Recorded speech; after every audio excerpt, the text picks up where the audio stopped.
sur 20 vous propose encore d'autres lieux où sortir ce week-end après la rue Remus de Vasselonne. Nous sommes ici au Jardin botanique de Saverne pour les rendez-vous au jardin, 8e édition qui ont lieu dans toute la France, mais aussi ici en Alsace. Et je suis avec monsieur Albert Horscheit, qui est président de l'association des Amis des Jardins Botaniques de Saverne. Alors, quelle est la particularité ici de ce jardin? Ce jardin, c'est un jardin qui a été créé il y a déjà 80 ans, en 1931. Il ne ressemble pas au jardin botanique universitaire que vous trouvez souvent près des instituts botaniques. C'est un jardin botanique de montagne. Alors, un jardin botanique, ça a une utilité pédagogique, culturelle, scientifique? Bien sûr, le jardin botanique a comme but un but pédagogique, bien sûr, scientifique.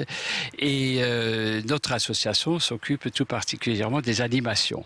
Et alors, je voudrais souligner, n'est-ce pas, que nous avons une convention de collaboration avec l'Université de Strasbourg. Ah, d'accord. Et nous avons un jardinier, Pierre Mépiel, qui d'ailleurs vous donnera tout à l'heure des renseignements sur la végétation elle-même du jardin.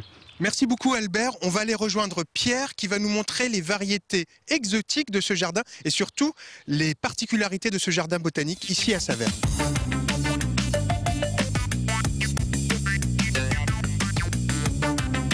Pierre, vous êtes le jardinier de ce jardin botanique ici à Saverne.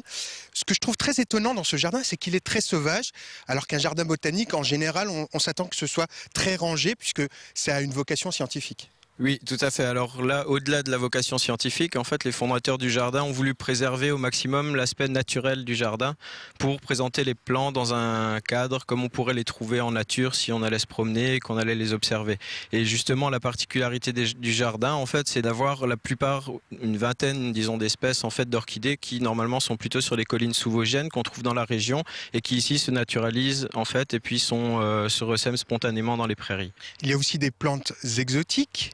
Comment est-ce qu'on fait pour pouvoir les faire pousser ici en Alsace? Déjà, c'est le choix des espèces qui est important, c'est-à-dire qu'on va essayer de sélectionner des plantes qui poussent à peu près sous les mêmes latitudes, dans des conditions climatiques qui sont approchantes en fait de ce qu'on pourrait trouver en Alsace. Donc des plantes qui poussent en altitude et puis qui ont l'habitude d'avoir des saisons un peu comme les nôtres.